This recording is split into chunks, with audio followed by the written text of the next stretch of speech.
Okay, करें start. पढ़ा question आपको?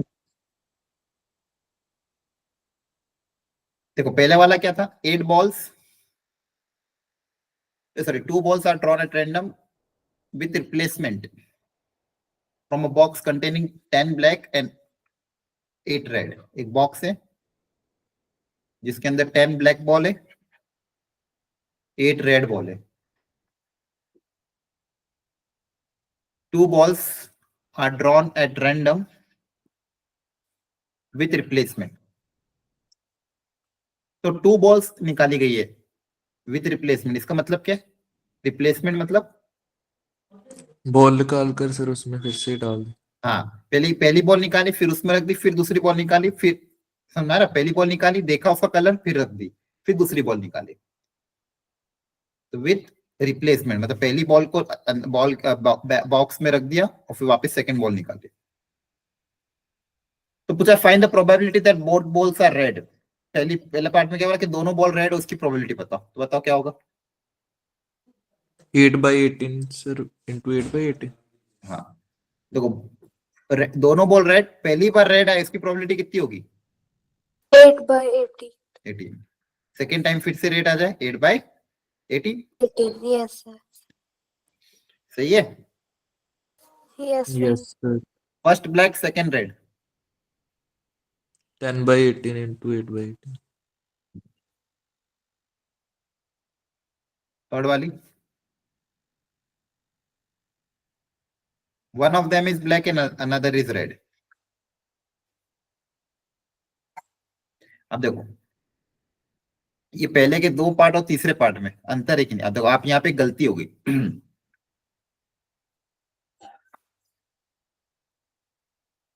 गलती तो नहीं है, मतलब देखो यहाँ पे दोनों रेड थी तो कोई दिक्कत नहीं। यहाँ पे भी मेंशन कर दिया फर्स्ट ब्लैक सेकंड रेड, तो यहाँ पे भी कोई दिक्कत नहीं। थर्ड वाले में क्या बोला है कि one of them is black another is red. तो यहाँ पे कौन सी 2 पॉसिबिलिटी बनेगी? एक ब्लैक एक रेड। तो क्या हो सकता है? या तो पहली वाली रेड आ जाए, दूसरी वाली ब्लैक आ जाए, यस सर, या फिर पहली ब्लैक दूसरी रेड। yes sir, ये तो हो सकती है। तो इसकी और इसकी प्रोबेबिलिटी आपस में क्या होगी? मल्टीप्लाई होगी। रेड वाली क्या हो जाएगी? 8/18, सॉरी मल्टीप्लाई क्या, ऐड होगी दिस इनटू दिस। और ब्लैक वाली क्या होगी? 10/18 प्लस yes 10/18 इंटू 8/18। आ रही बात समझ में? Yes sir. ठीक है, चलो 14th।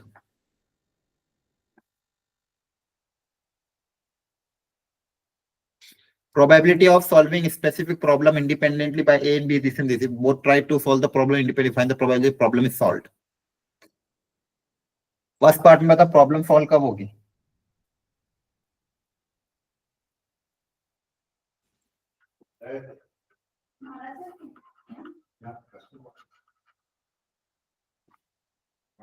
ऐसा पूछ रहे थे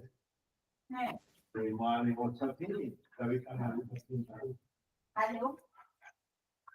हाँ अभी वो आपके नंबर है ना, आप मुझे ये संस्कृति से बोल रहे हैं। प्रॉब्लम इज सॉल्व, प्रॉब्लम कब सॉल्व होगी? आप प्रेस करते हो ना, तो जब ए भी कर दे बी भी कर दे या दोनों कर दे। या तो ए करे yes sir, और बी सॉल्व ना कर पाए, तभी बी बार बता रहा हूं। या तो ए ना कर पाए या तो बी सॉल्व कर ले, या फिर दोनों के दोनों सॉल्व कर ले। हाँ है ना, ये 3 पॉसिबिलिटी हो सकती है, yes sir, दिस और दिस और दिस। है ना?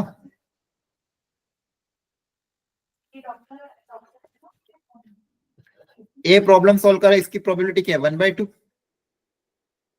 yes sir, 1/2, और बी ना कर पाए, इसकी probability 1/3, 2/3 sir. 2/3। B problem solve कर पाए, इसकी 1/3 ना कर पाए तो 2/3। हाँ है ना?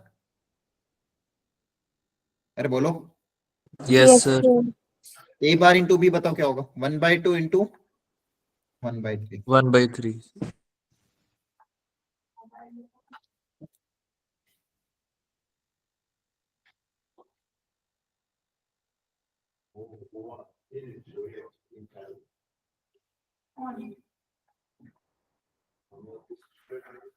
अच्छा अच्छा हाँ हाँ। अगले पार्ट को बताओ।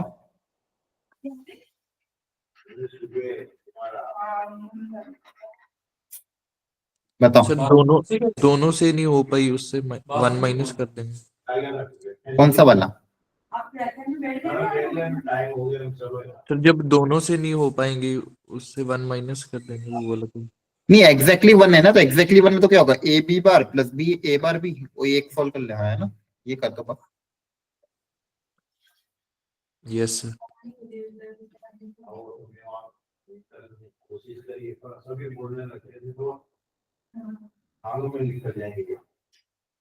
समझ आ रहा है। Yes sir. ठीक है।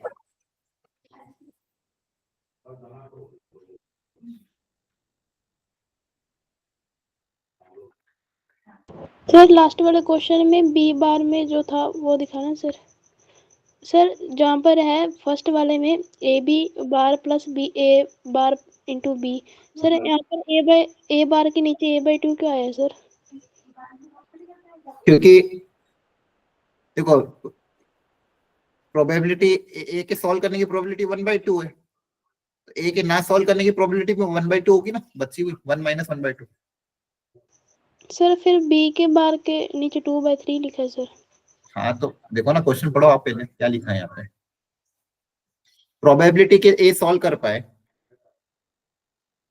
प्रोबेबिलिटी दैट ए सॉल्व कर पाए इसकी कितनी है 1/2, तो ए ना सॉल्व कर पाए ये कितना हो जाएगा 1 - 1/2 1/2। बी सॉल्व कर पाए इसकी प्रोबेबिलिटी कितनी की 1/3, तो बी सॉल्व ना कर पाए इसकी प्रोबेबिलिटी कितनी होगी 1 - 1/2 2/3, तो बी बार की जगह 2/3 तो आएगा। Yes sir. ठीक है, क्लियर है सबको। Yes sir. Yes sir. अब हेडिंग डालो बेस थ्योरम, ये इंपॉर्टेंट है।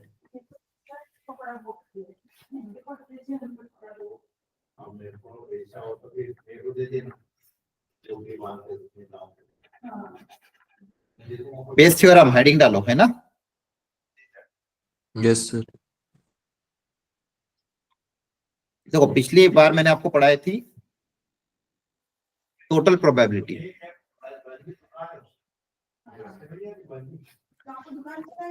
एक minute.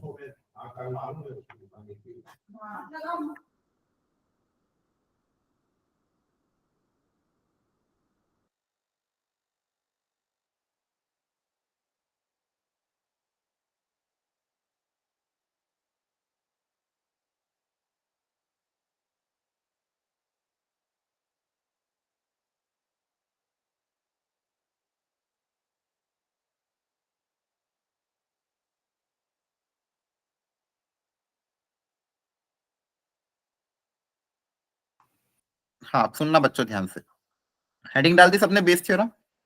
Yes sir. Yes sir. अब देखो पिछली बार हमने टोटल प्रोबेबिलिटी थ्योरम पढ़ी जिसमें आपको बताया था मानो कुछ इवेंट से E1 E2 E3 जो कि म्यूचुअली एक्सक्लूसिव और एग्जॉस्टिव है, और एक इवेंट ए एसोसिएटेड है।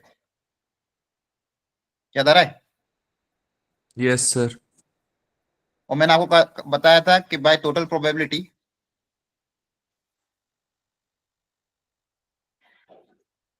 प्रोबेबिलिटी ऑफ ए क्या आएगी बताओ।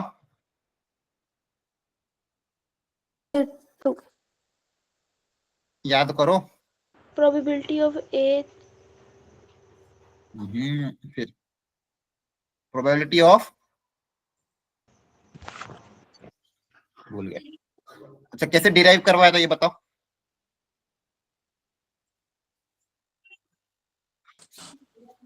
अरे बोलो सर यार। Probability of E1 into probability of E1 upon A is. हाँ या डिराइव कैसे किया था, ए की प्रोबेबिलिटी निकालने के लिए दिस ये वाला इंटरसेक्शन प्लस ये वाला पार्ट प्लस ये वाला पार्ट, इन तीनों को ऐड कर देते हो। Yes sir. E1 का ए के साथ इंटरसेक्शन, E2 का ए के साथ इंटरसेक्शन, E3 का ए के साथ इंटरसेक्शन, यही तो डिराइव कराया था। इसको ओपन करोगे तो कैसे ओपन होगा। Probability of E1 into probability of A E1 अकड़। हाँ by multiplication theorem E1 into probability of A by E1।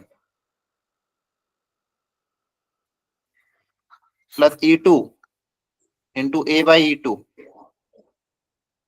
Plus E3 into A by E3, है ना? Yes, sir. ये टोटल प्रोबेबिलिटी से हमने पढ़ा था, क्लियर है? Yes, sir. Yes, sir. Yes, sir. अब देखो टोटल प्रोबेबिलिटी में क्या होता है, उस पर्टिकुलर इवेंट ए की प्रोबेबिलिटी निकाली पूछते हैं तो हम टोटल प्रोबेबिलिटी का यूज करते हैं।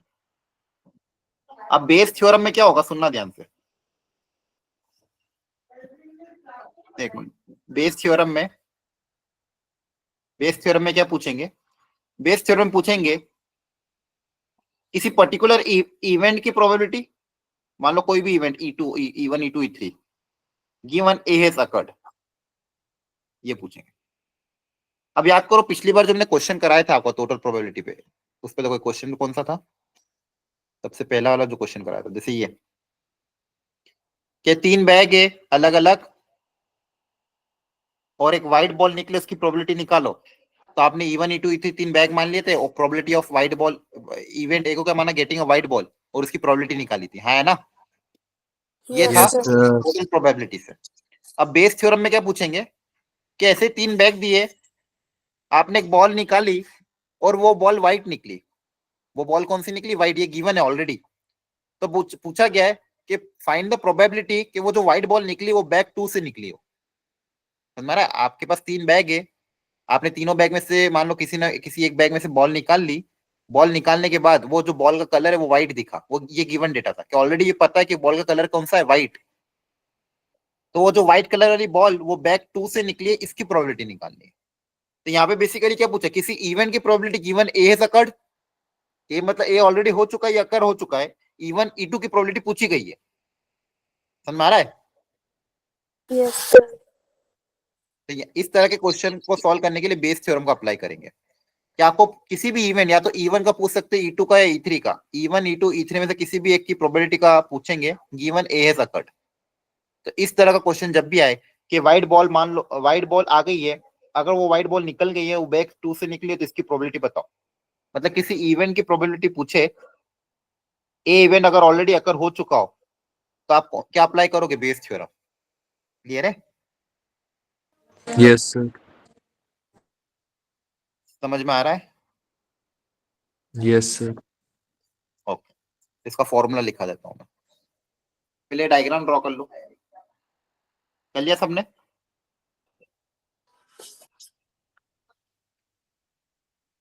वापिस ड्रॉ कर देता हूं।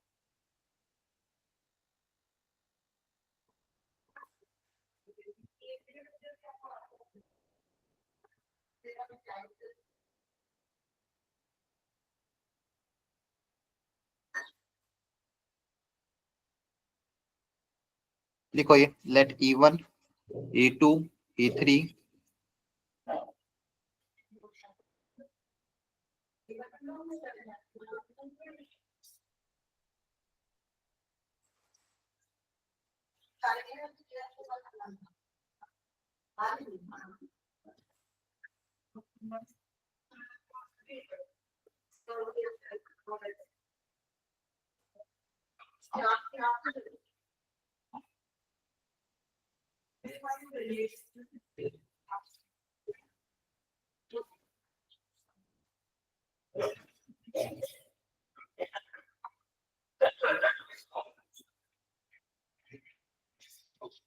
अब देखो आपको कोई भी पूछ सकता है, यहाँ पे मैं कोई भी एग्जांपल ले रहा हूँ, E2 का पूछ लिया मान लो ए, या फिर E1 E2 E3 में से कुछ भी पूछ सकता, मान लो कोई भी ले लिया मैंने, गिवन ए हैज अकर्ड। तो ये कंडीशनल प्रोबेबिलिटी का फॉर्मूला अप्लाई कर दोगे यहाँ पे? Yes, sir. क्या होता कंडीशनल प्रोबेबिलिटी का formula? E2 intersection A upon P. T2 intersection है अपन प्रोबेबिलिटी ऑफ ए, है ना? Yes, sir. अब E2 इंटरसेक्शन ए के लिए मल्टीप्लीकेशन थ्योरम अप्लाई कर देंगे, P of E2 into P of A, E2 has occurred, याद आ रहा है?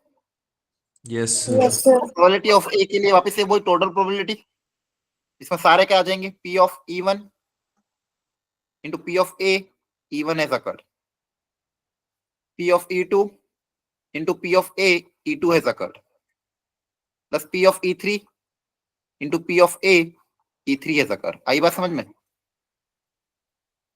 Yes sir. क्लियर हो गई बात? Yes sir. तो इसको बोलते हैं बेस थ्योरम। इसको क्या बोलते हैं? Bayes theorem. ये फॉर्मूला अप्लाई करना है आपको। आई बात? तो ये ध्यान रख लोगे formula. Yes sir.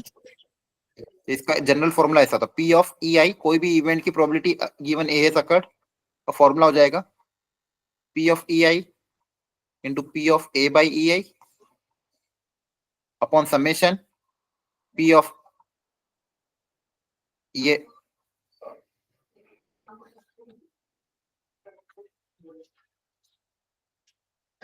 I going from 1 to n।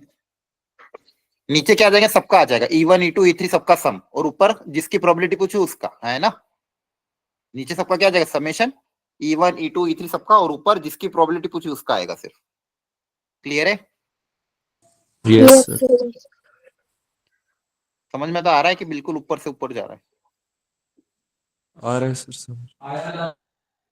पढ़ो इस क्वेश्चन को, जैसे वही वाला क्वेश्चन वापिस आ गया। पढ़ो ध्यान से।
बताओ पूछा क्या गया?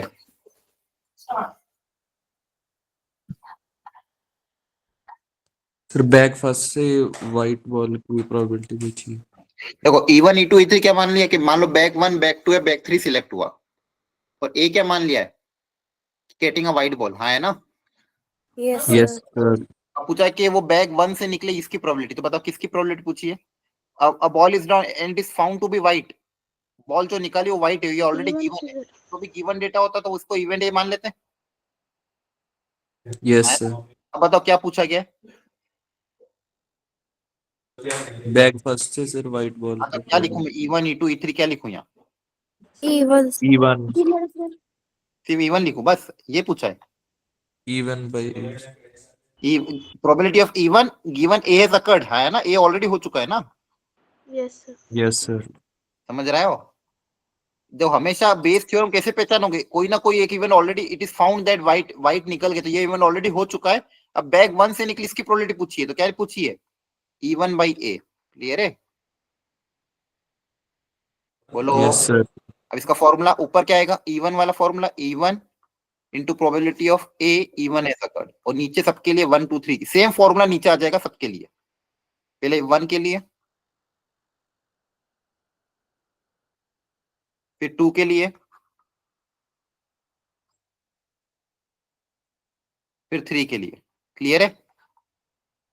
Yes, sir. Yes sir. Formula लिखो, बिना देखे वैल्यू पुटअप करो सबकी। सबकी वैल्यू पुटअप करो, क्या क्या रहेगी? क्वेश्चन से देख के एक एक की वैल्यू पुटअप करो।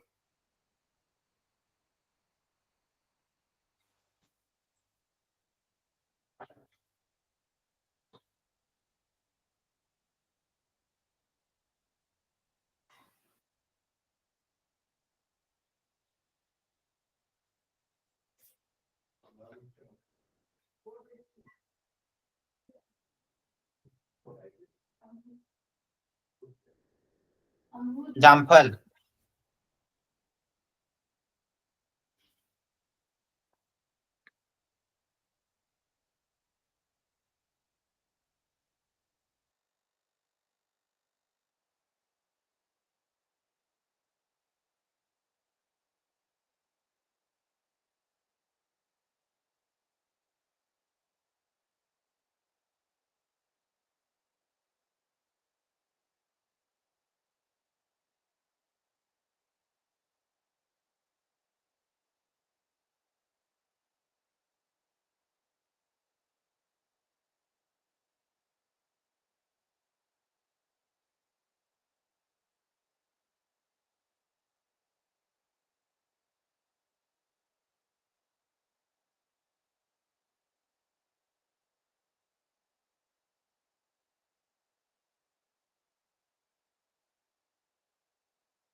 कर दी वैल्यू पुटअप? Yes sir. या पुटअप कर दिया करो तो बता दिया करो हो गया हो तो। इवन की बताओ, पी ऑफ इवन क्या आएगा? 0.2 0.2 very good. A by E one 2/5 तो ये हो जाएगा 0.2 into 2/5। E two 0.3। 3 0 A by 4/6 to 4/6 E three 0.5 to 1/4 1/4 अब इन सब की वैल्यू पुटअप कर दोगे, आ जाएगा answer. Yes sir. Yes, sir. ठीक।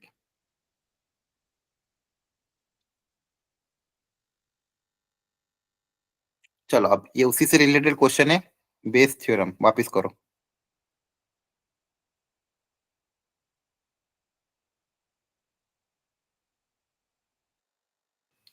इंपॉर्टेंट है, बोर्ड्स में एक क्वेश्चन फिक्स इससे आता ही है।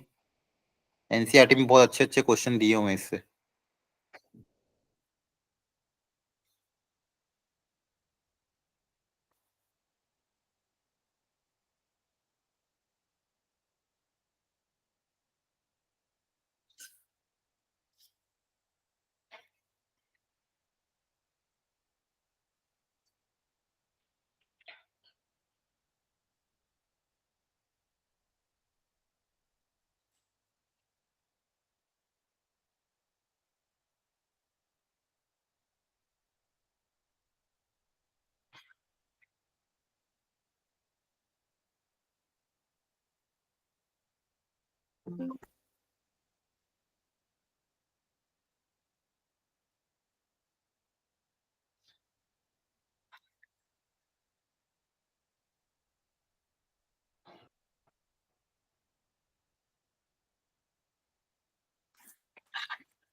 यहाँ पे भी दो बैग है, फटाफट बनाओ क्वेश्चन, करो try.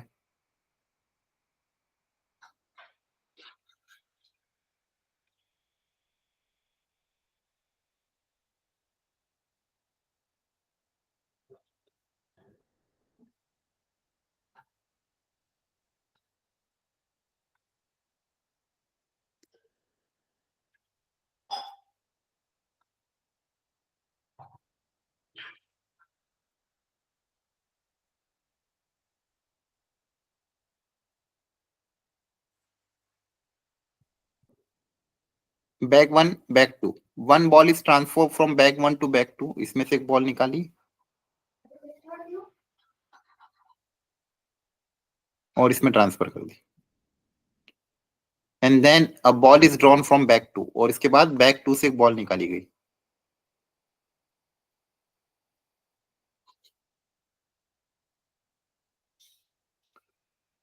The ball drawn is found to be black, ये जो बॉल निकली ये कौन सी निकली? Black. Then the probability that transfer ball is red, ये जो ट्रांसफर बॉल करी है ये रेड हो, इसकी प्रोबेबिलिटी पूछी गई है। आप लॉजिकली बताओ इवन इवेंट्स क्या होंगे? इवेंट्स और ए क्या होगा?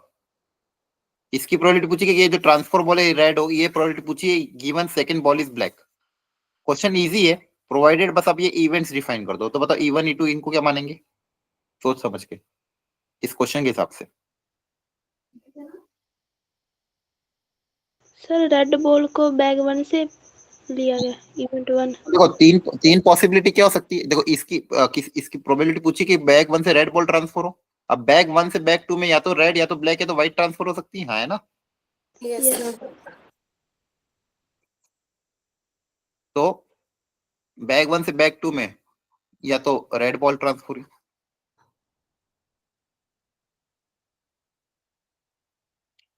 या तो ब्लैक बॉल या तो व्हाइट बॉल। ऐसे क्वेश्चन को पढ़ के आपको सोचना होगा कि जिसकी प्रोबेबिलिटी पूछी हो वो उसको इवेंट मान लिया, और इवेंट ए मतलब जो इवेंट ऑलरेडी हो चुका है।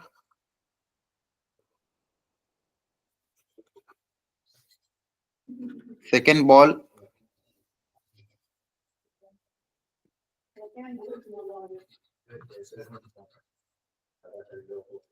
हाँ, सुनता चल रही Second ball drawn is black.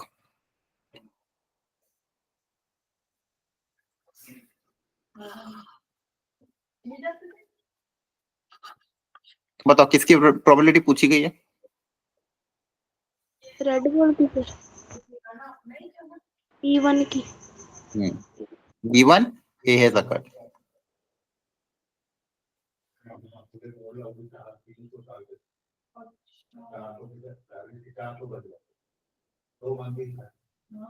Clear है? Yes, sir. Yes, sir. Probability of even red ball given A has occurred. है ना? बोलो Yes. अब करो सॉल्व, फॉर्मूला अप्लाई करो।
अब देखो फॉर्मूला अप्लाई करोगे तो क्या आएगा न्यूमरेटर में? Probability of E1 by A. Very good. वो नीचे सबके लिए आ जाएगा, समेशन लिख दो डायरेक्ट, Yes, sir. 1 से लेके 3 तक।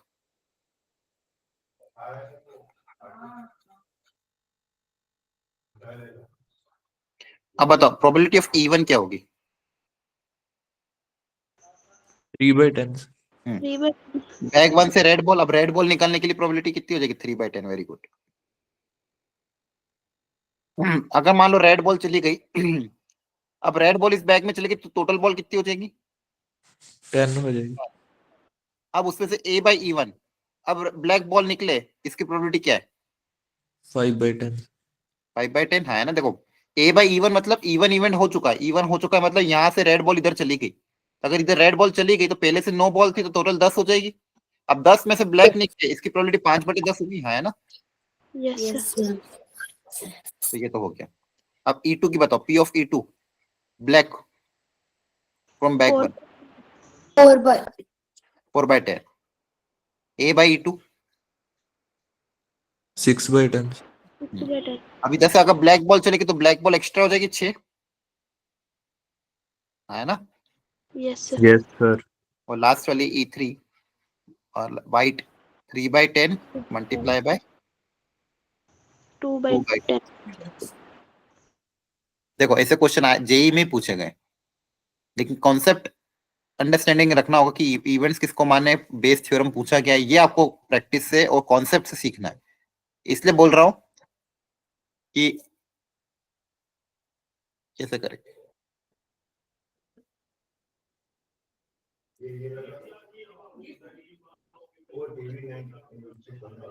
आई बात समझ में कैसे हुआ है question? Yes, Yes, sir. sir. चलो आप इसको ट्राई करो।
ये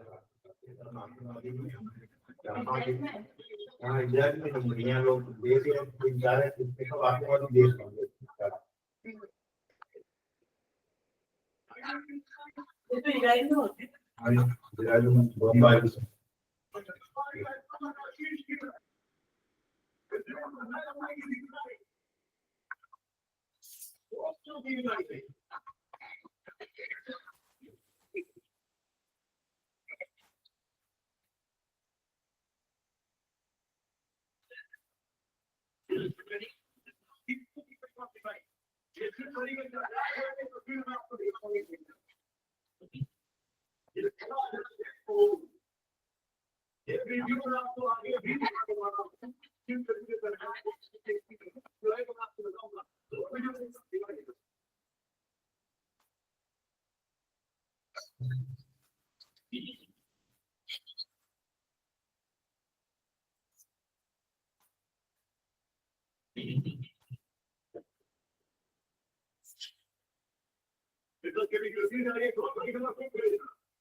अब बताओ क्वेश्चन समझ में आ गया। देखो ये गिवन डेटा है, आपको जब भी देखो क्वेश्चन पहचानना कैसे है।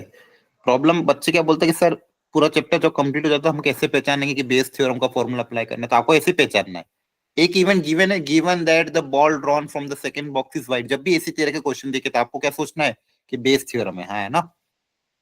Yes yes sir. सर। तो मुझे बताओ जो भी गिवन डेटा होता है उसको हम हमेशा ए मानते हैं, यस Yes. सर।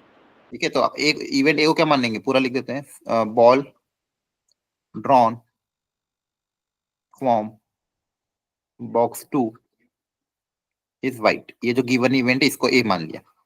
अब बताओ E1 E2 ये इवेंट्स जो होंगे वो क्या होंगे। सर 2 रेड बॉल्स ड्रॉन हो जाए और 2 वाइट। हाँ, मान लो एक तो वही मान लेते जो जिसको निकालनी प्रोबेबिलिटी, जिसकी प्रोबेबिलिटी निकालनी क्या बोला गया, find the probability that the 2 ball transfer were both red. तो मान लो बैक बॉक्स 1 से बॉक्स 2 में बोथ रेड ट्रांसफर करी, है ना, Yes, sir. Sorry. From box 1 to box 2। अच्छा, बाकी इवेंट्स क्या हो सकते हैं और, बोथ वाइट हो जाए सर। बोथ वाइट हो जाए, ये भी हो सकता है कि मान लो कि दोनों वाइट निकाल भेज दी गई हो। और 1 white 1 red. 1 white and 1 red, है ना। Yes, sir. ये समझ में आया यहाँ तक पहले, यस सर। पक्का। अब देखो ये तो हमने कर लिया, लेकिन अब इसका अगला इंपॉर्टेंट पार्ट क्या है कि इनकी प्रोबेबिलिटी लिखना है प्रॉपर्ली। एकदम शांति से बताओ P ऑफ E1 क्या होगा।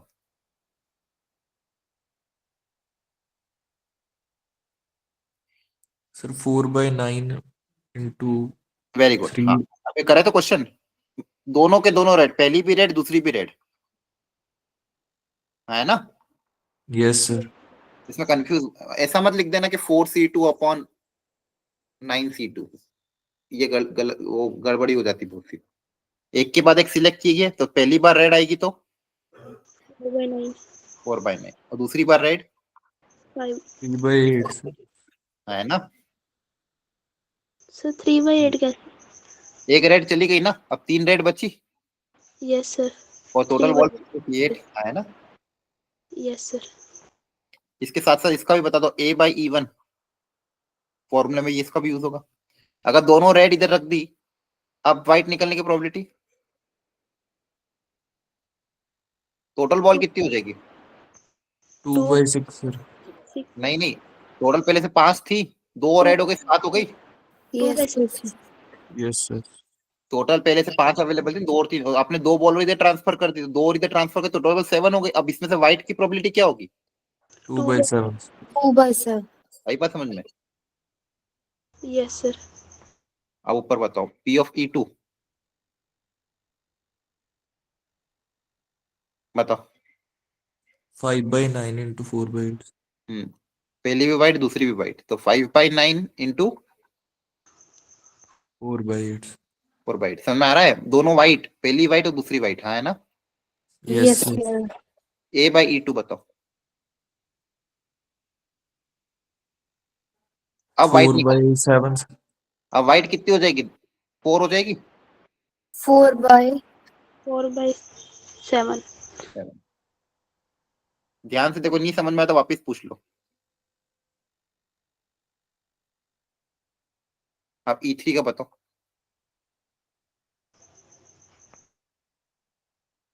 E3 में क्या लिखोगे? 1/9 सर। जल्दबाजी में गड़बड़ नहीं करना है। यहाँ पे दोनों रेड, रेड 1 रेड 2 वाइट 1। अब देखो, एक वाइट एक रेड, तो हो सकता है पहली वाली वाइट आ जाए, सेकंड वाली रेड आ जाए, ये बताया था, या फिर Yes. पहली वाली रेड सेकंड वाली वाइट, ये दो पॉसिबिलिटी बनेगी। ये गलती नहीं करना है, ये गलती हो जाती है, हाँ है ना? Yes, Yes. sir. Question Yes, में sir. करवाया था कि जरूरी थोड़ी कि ऐसा हो। या तो हो सकता है पहली वाइट दूसरी रेड, पहली रेड दूसरी वाइट। अब इन दोनों को ऐड करेंगे, पहली वाइट अगर होगी तो 5/9 और दूसरी रेड तो 4/8, हाँ है ना? प्लस पहली अगर रेड हो गई 4/9 मल्टीप्लाई बाय सेकेंड वाइट तो 5/8। क्लियर है? Yes, sir. अब इसका अगला पार्ट बताओ। प्रोबेबिलिटी ऑफ E3/A बताओ। अगर एक रेड एक वाइट चली गई तो टोटल बॉल तो 7 ही है। Yes, Yes. sir. वाइट कितनी हो जाएगी अब? 3/7. 3/7. अब सारी वैल्यू पुट अप कर दोगे। पूछा क्या क्या था, किसकी प्रोबेबिलिटी पूछी गई थी? सर इसमें भी फिर तो नहीं बनेगी क्या हुआ?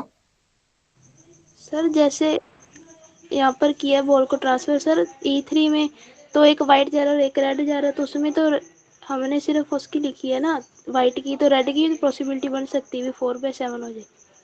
हाँ हाँ, पहले पढ़ो E3/A का मतलब क्या है। ए क्या माना था, ये पढ़ो ध्यान से।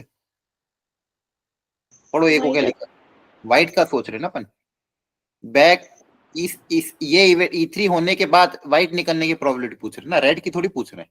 इवेंट ए क्या है मेरा, कि अगर E3 इवेंट हो जाए, A/E3 का मतलब क्या, E3/A का मतलब क्या है? अगर ए हो जाए तो E3 की प्रोबेबिलिटी क्या होगी, हाँ है ना? अगर ए हो गया मतलब यहाँ से व्हाइट बॉल निकल गई तो E3 हमारा है। सॉरी, A/E3 में उल्टा लिख दिया यहाँ पे। A/E3 पूछा था ना, हाँ है ना? हर बार जो निकाल रहे हैं, यस सर। Yes, sir. मतलब अगर E3 इवेंट हो जाए तो व्हाइट बॉल निकलने की प्रोबेबिलिटी, E3 इवेंट हो जाएगा मतलब एक रेड एक व्हाइट चली गई, तो अब व्हाइट निकलने की प्रोबेबिलिटी। इसमें रेड थोड़ी पूछा है, व्हाइट पूछा है ना। Yes sir. E3 है ना, ध्यान से पढ़ो ना। इवेंट ए किसको माना है आपने? Ball drawn from the bag to is white. अब व्हाइट बॉल निकले, इसकी प्रोबेबिलिटी अगर E3 हो जाए, E3 हो जाए मतलब एक रेड और एक व्हाइट अगर चली जाएगी तो क्या हो जाएगा, ये 4 और ये 3 हो जाएंगे। अब व्हाइट की प्रोबेबिलिटी 3/7 ही तो होगी। और पूछा किसकी प्रोबेबिलिटी थी, E1/A। ये कर लोगे सॉल्व? Yes, sir.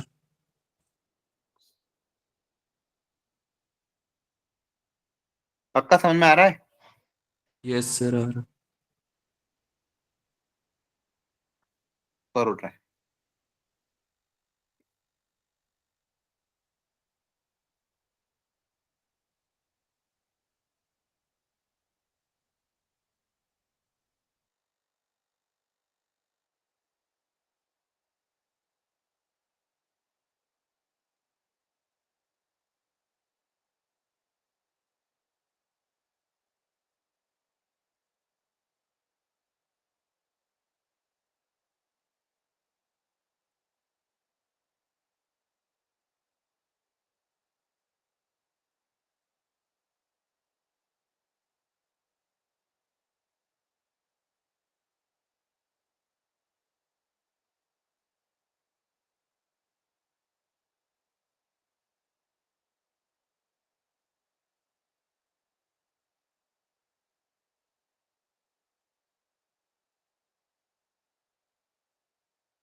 सर 2.5 आएगा।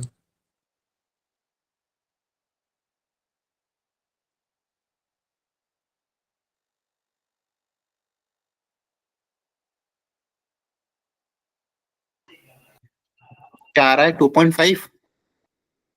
के की वैल्यू 2.5 आएगी। देखते हैं, पता नहीं, 9 आ रही है।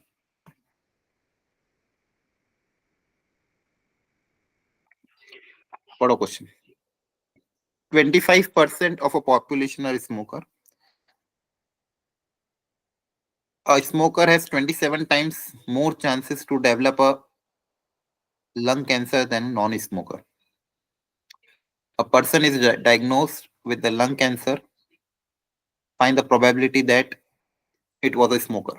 देखो ये भी बहुत अच्छे से डिजाइन किया गया, लेकिन है बेस थ्योरम है।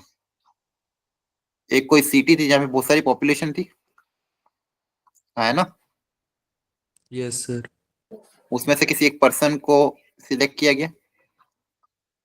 अब देखो, दो तरह की पॉपुलेशन है ना? कौन कौन सी दो तरह की पॉपुलेशन है? स्मोकर और नॉन स्मोकर। Yes sir. एक है स्मोकर और दूसरी है नॉन स्मोकर्स।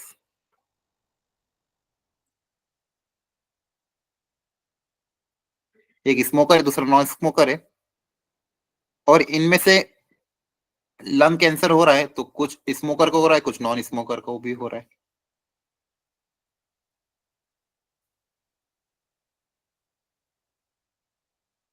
ठीक है,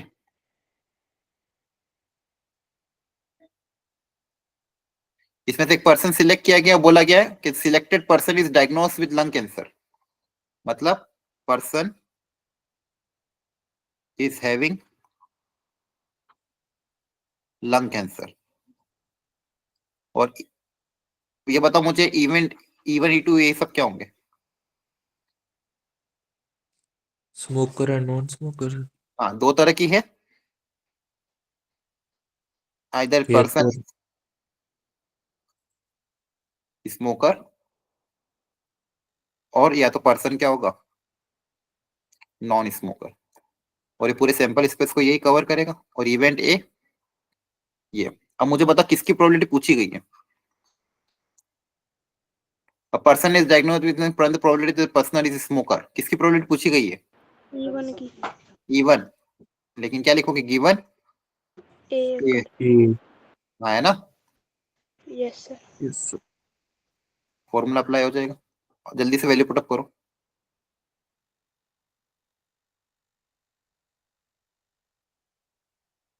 सर ये जो दिया हुआ स्मोकर है 27 times more chances to develop lung cancer, ये इसका मतलब क्या है? उससे प्रोबेबिलिटी निकलेगी। अब आप वैल्यू पुटअप करोगे ना, करो ट्राई, अपना आएगा। या प्रोबेबिलिटी की वैल्यू पुटअप करनी है ना, वो गिवन डेटा उसके लिए दिया हुआ है।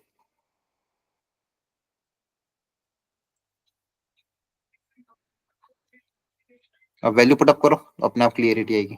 एक एक सोचो वैल्यू क्या होगी।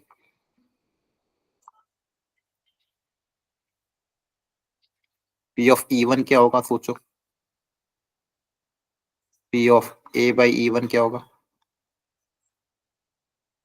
पी ऑफ E2 क्या होगा? P of A by E2 क्या होगा?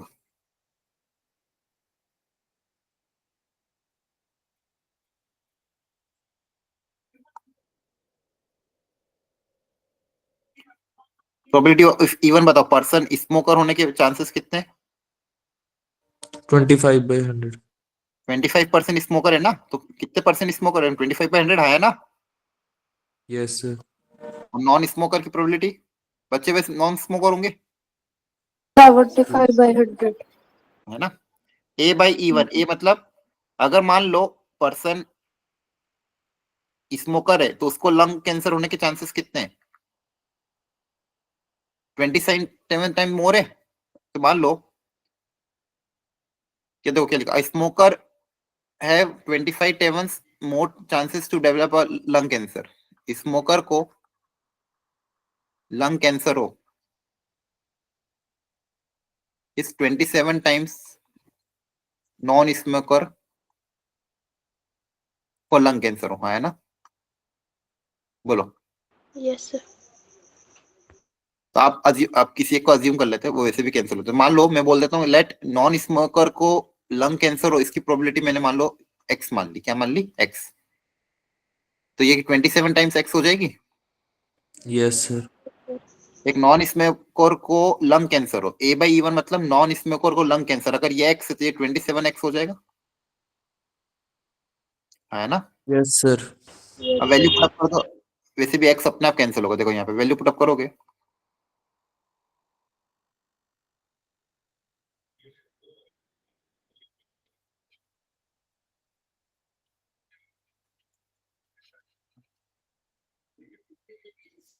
ऊपर और नीचे से एक्स कॉमन आके कैंसिल हो जाएगा।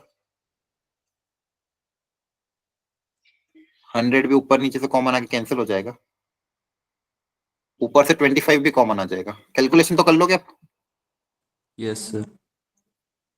और जो आंसर आएगा उसको इक्वेट कर देना k/10 से, k आ जाएगा। क्लियर है? Yes sir. तो देखो ये जो 3 क्वेश्चन का, इसमें सबसे इंपॉर्टेंट यही था आप इवेंट्स कैसे डिफाइन कर रहे हो और इवेंट ए किसको मान रहे हो, और फिर क्या पूछा गया वो कैसे, फिर फॉर्मूला अप्लाई करके निकालना तो आसान है। फर्स्ट पार्ट इंपॉर्टेंट है, क्वेश्चन को ध्यान से पढ़ के इवेंट्स डिस्क्राइब करना, फिर फॉर्मूला अप्लाई करना। यहाँ पे भी इवेंट्स को डिस्क्राइब करना, फॉर्मूला अप्लाई करना। अब इनसे आपको सीखना है और खुद से प्रैक्टिस करनी है। एनसीईआरटी के जो सॉल्व एग्जाम्पल हो गए, अनसॉल्व क्वेश्चन हो गए, वो बैठ के प्रैक्टिस करनी है, तब जाके और स्ट्रॉन्ग होगा टॉपिक। आई बात समझ में? Yes sir. ठीक है, 2 क्वेश्चन और होमवर्क के लिए मैं आपके लिए रख रहा हूँ, ये ट्राई करना आप लोग, है ना? Yes sir. यहाँ तक कोई दिक्कत है किसी को? एनीवन? ठीक है, अब हेडिंग डालो random variable and its probability distribution.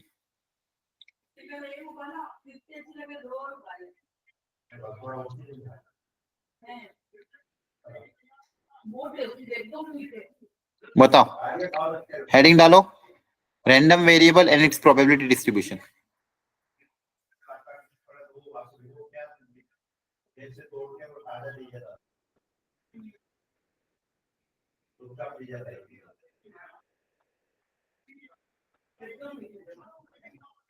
Heading डाली? Yes sir. Yes sir.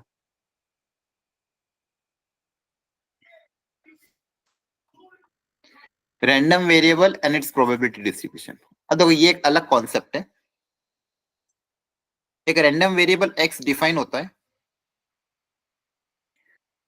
कोई एक्सपेरिमेंट उसके सैंपल के हिसाब से मान लो आपने कोई एक्सपेरिमेंट किया, आपने कोई रैंडम एक्सपेरिमेंट परफॉर्म किया, उसका कोई ना कोई सैंपल स्पेस आया, ठीक है, और आपने इवेंट कोई डिफाइन किया ई मान लो, और उस इवेंट से रिलेटेड कोई रैंडम एक्सपेरिमेंट एक्स डिफाइन किया, ये है ना? या फिर आपने कोई भी रैंडम एक्सपेरिमेंट डिफाइन किया एक्स। अब ये रैंडम एक्सपेरिमेंट डिफाइन करने के बाद के अंदर जितने भी एलिमेंट है उन सब की कोई ना कोई वैल्यू असाइन हो जाएगी, उन सबको कोई ना कोई एक वैल्यू असाइन हो जाएगी, ठीक है? तो उसको बोलते हैं रैंडम वेरिएबल एक्स। अब इसको एक एग्जांपल से समझ में ज्यादा अच्छा आएगा। मान लो मेरा एक्सपेरिमेंट था tossing 2 coin, tossing 2 coins. Tossing 2 coin मेरा एक्सपेरिमेंट था, इसका सैंपल स्पेस क्या होगा? Tail, tail head, head head, tail tail. Yes, sir. अब मान लो मैंने कोई रैंडम एक्सपेरिमेंट, रैंडम वेरिएबल, कोई भी random variable capital x define किया। कैसे डिफाइन किया? वो कुछ भी हो सकता है, नंबर ऑफ, मान लो वो कोई ना कोई इस तरह से डिनोट होगा, नंबर ऑफ हेड्स। क्या डिफाइन किया? नंबर ऑफ हेड, है ना? क्लियर है? Yes. अब हर के हिसाब से उसको कोई ना कोई वैल्यू असाइन हो जाएगी। जैसे एच टी जो है, तो इसकी वैल्यू क्या हो जाएगी? नंबर ऑफ हेड, इसमें कितने हेड है? एक है। Yes, sir. Yes sir. T H में number of head, Eight, sir. H H में नंबर ऑफ हेड Dos. 2। हाँ, HT में number of head None. Clear हो गई? Yes sir. आई बात समझ में कि नहीं? Yes sir.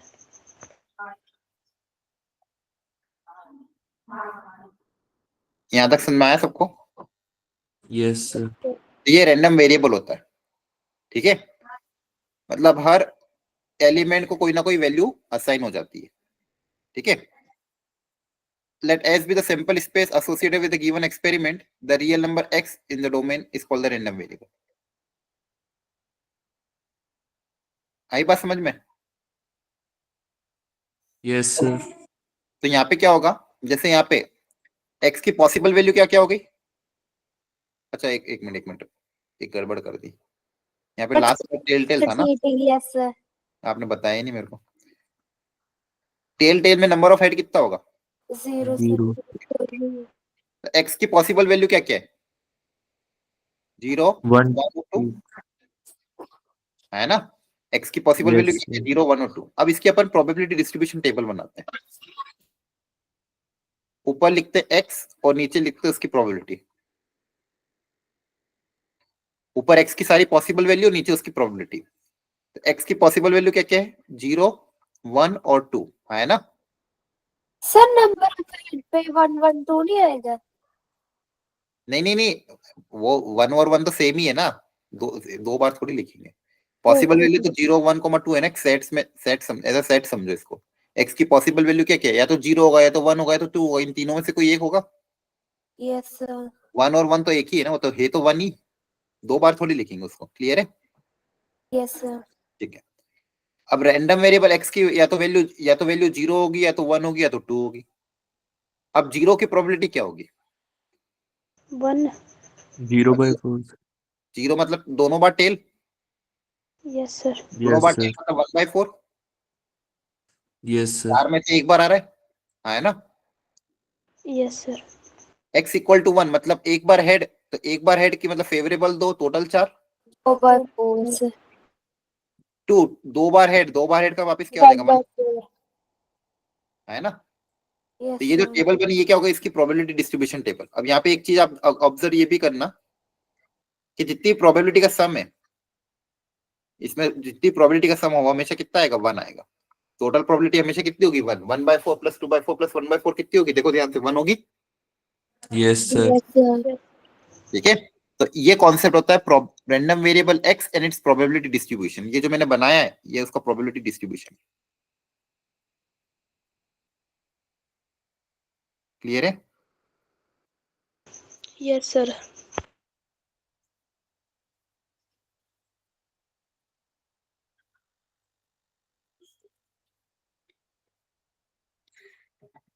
ठीक है?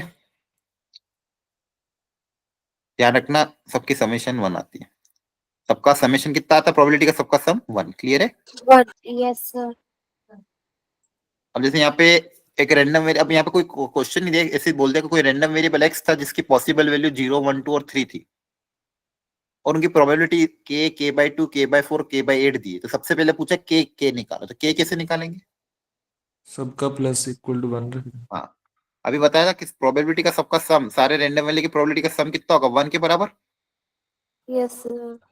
तो k plus k/2 plus k/4 plus k/8 equal to 1 कर दोगे?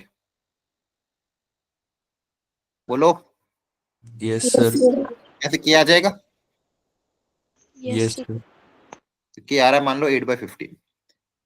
तो सबसे पहले कभी भी k ऐसा नॉन निकालना हो, तो रैंडम वेरिएबल की प्रोबेबिलिटी डिस्ट्रीब्यूशन टेबल अगर गिवन हो, तो नीचे जितनी भी वैल्यूज है उन सबका सम किसके बराबर होगा? 1 के बराबर। ठीक है? Yes sir. अब मुझे बताओ, अगर आपको पूछा होता है, मैं ऐसे पूछ रहा हूँ नॉर्मली, कि बताओ probability for x equal to 2 क्या होता है?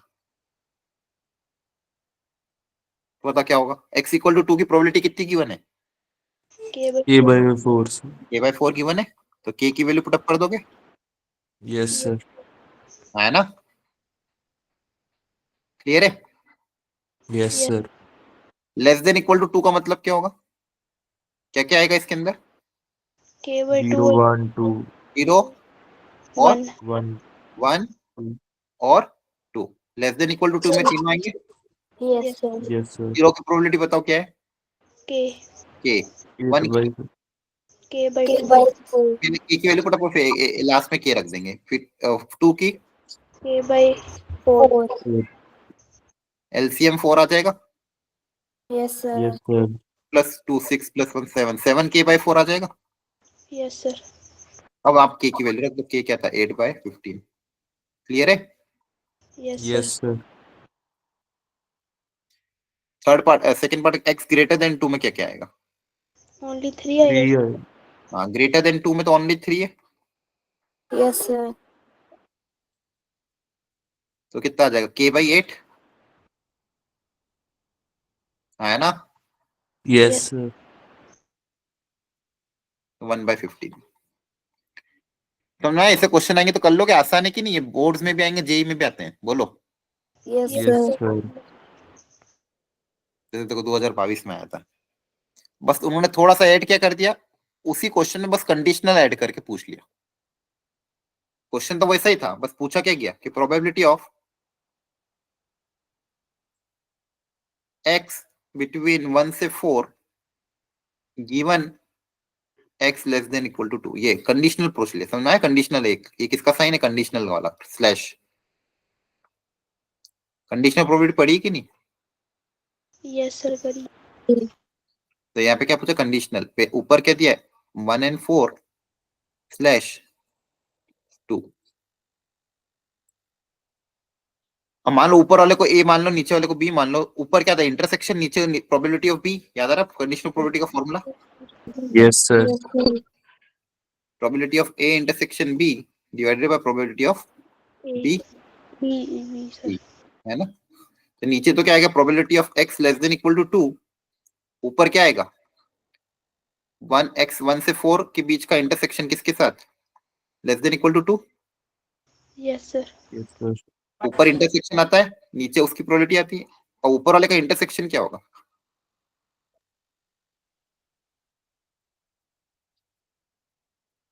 बताओ।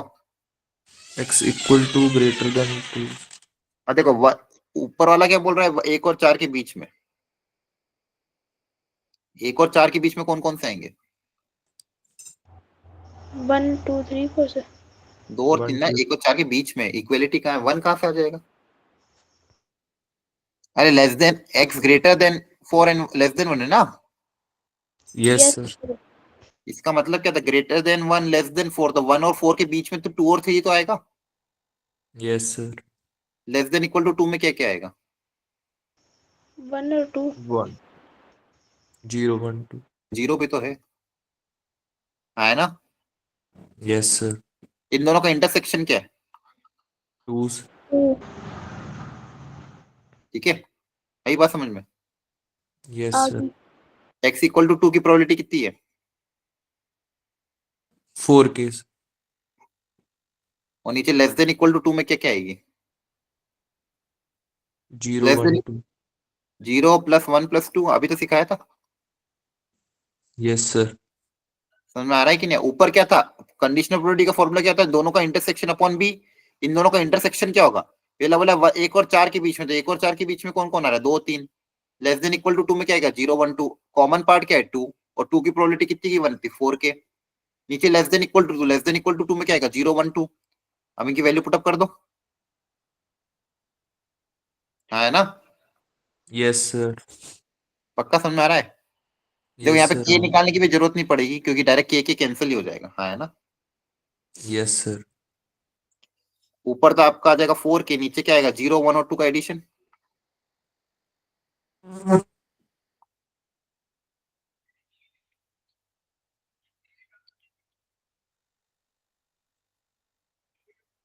Four by seven.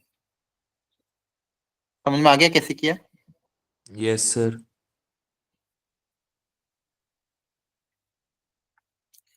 किसी को डाउट हो तो अभी पूछ लो, एनीवन।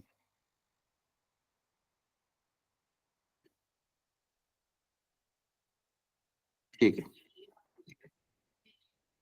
अब देखो इसी का एक फॉर्मूला और होता है मीन का।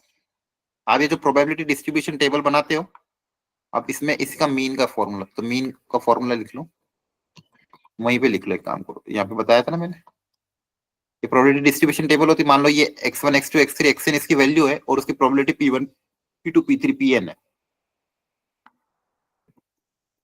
तो इसका मीन का फॉर्मूला लिखो, ये प्रोबेबिलिटी डिस्ट्रीब्यूशन टेबल बना लो। मीन डिनोट करते हैं ex से, equal to summation xi into P i. Mean का फॉर्मूला क्या हो जाएगा, ये आपकी प्रोबेबिलिटी डिस्ट्रीब्यूशन टेबल, ये तो समझ गए ना, टेबल अभी बताई थी। आया ना, यस सर। और इसका मीन का फॉर्मूला क्या हो जाएगा, summation xi into P I, मतलब x1 p1 plus x2 p2 plus x3 p3 up till xn pn, ये मीन का फॉर्मूला। और इसके वेरिएंस का भी फॉर्मूला लिख लो, इस स्टैटिस्टिक्स में जो मीन वेरिएंस आता है ना वही है,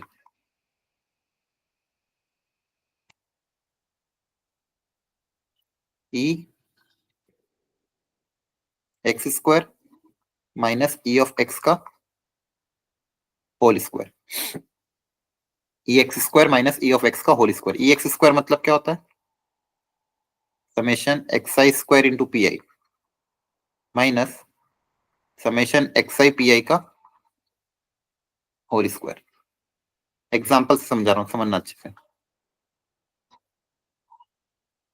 जैसे अभी वो हेडटेल वाला एग्जाम्पल लिया था, 0 1 और 2, हेड की प्रोबेबिलिटी, जीरो की प्रोबेबिलिटी कितनी थी, 1/4, इसकी 2/4 और इसकी 1/4, हाँ है ना।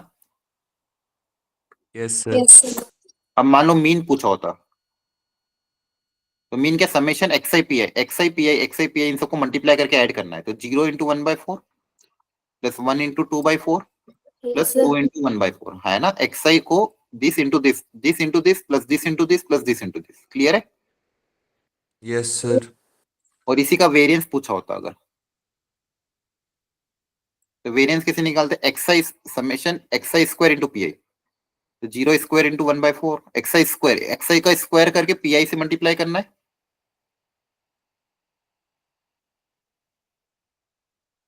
ये करके माइनस जो आप मीन निकालोगे उसका स्क्वायर कर दो, जो भी मीन की वैल्यू आएगी उसका क्या कर दोगे, स्क्वायर कर दोगे, यहाँ से जो मीन की वैल्यू आएगी उसका स्क्वायर, तो यहाँ से क्या आ जाएगा, वेरिएंस। क्लियर है, तो दो फॉर्मूले, ये सेम फॉर्मूले स्टैटिस्टिक्स में भी आते हैं, है ना। यस। ठीक है, तो ये याद रख लेना, ये दोनों फॉर्मूले लिख लो आप, ऐसे यहीं से, मीन का समेशन एक्स आई पी आई और वेरिएंस का x I square P I minus mean का होल स्क्वायर, या फिर ई एक्स स्क्वायर माइनस ई एक्स का होल स्क्वायर। ई एक्स मतलब मीन, मीन जो भी आंसर आएगा उसका स्क्वायर माइनस कर देना।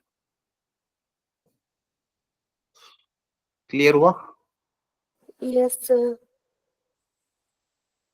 इस पे क्वेश्चन भी है यहाँ पे, देखो फॉर्मूला, देखो अप्लाई कर दिया है फॉर्मूला, देखो लो ध्यान से, एक्स आई मीन कैसे निकालोगे, x I into P I, है ना, ठीक है। Yes sir. ओके, तो ये जो मेंस लेवल था आपका कवर हो चुका है। अब बर्नौली और बाइनोमियल वो एडवांस में आते हैं, तो वो मैं किसी दिन आपको एक आध दिन कभी एक्स्ट्रा कोई क्लास होगी तो उसमें कवर करा दूंगा, या फिर कल वाले लेक्चर में कवर करूंगा। आज हमने क्या क्या पढ़ा, बेस थ्योरम और random variable and it's binomial distribution. तो ये पोर्शन आपको आज एनसीईआरटी से कैसे भी करके कवर करना है, मैं आपको एक बार शो कर देता हूँ एनसीईआरटी भी, ध्यान से देखो, क्योंकि इसके आगे वाला टॉपिक में पढ़ाऊंगा, हो सकता है नेक्स्ट क्लास में हम कवर भी कर लें, लेकिन उसके पहले वाला पोर्शन आप एनसीईआरटी से कवर कर लेना। तो ये एनसीईआरटी आपकी, यहाँ बेस थ्योरम हेडिंग है, इससे सॉल्व एग्जांपल अच्छे अच्छे यहाँ पे गिवन है, इस पे इनसे सीखना, आज जो मैंने पढ़ाया है पहले वो रिवाइज करना, फिर ये सॉल्व एग्जांपल ट्राई करना, खुद से बिना देखे ट्राई करना बच्चों, तो ही आप कर पाओगे। फिर ये देखना आपसे क्या गलती हो रही है। और फिर जो 13.3 है इसमें बहुत अच्छे क्वेश्चन दिए हैं, ये आपको ट्राई करना है। फिर रैंडम वेरिएबल, ये जो पढ़ा है पहले वो रिवाइज करना लेक्चर नोट से, फिर इसके सॉल्व एग्जांपल ट्राई करना, और फिर 13.4 कर लोगे, yes sir. Mean of the random variable and so on. ये दो काम आपको करने हैं, सॉल्व एग्जांपल और ये सब, ये कर लिया आपने, फिर बर्नौली और बाइनोमियल ये मैं आपको अगली क्लास में सिखाऊंगा। लेकिन आपको ये 2 एक्सरसाइज अगर सॉल्व कर ली तो आपका बहुत अच्छा कॉन्सेप्ट क्लियर हो जाएगा। और आपको देखो जेई में ऐसा नहीं कि हर चैप्टर से प्रोबेबिलिटी से इजी क्वेश्चन भी आ सकता है और पूछे भी गए हैं। अगर आपने एनसीईआरटी भी कर ली तो भी आप प्रोबेबिलिटी के क्वेश्चन अगर इजी लेवल का आया तो आप अटेम्प्ट कर सकते हो, इजी मीडियम दोनों अटेम्प्ट कर सकते हो।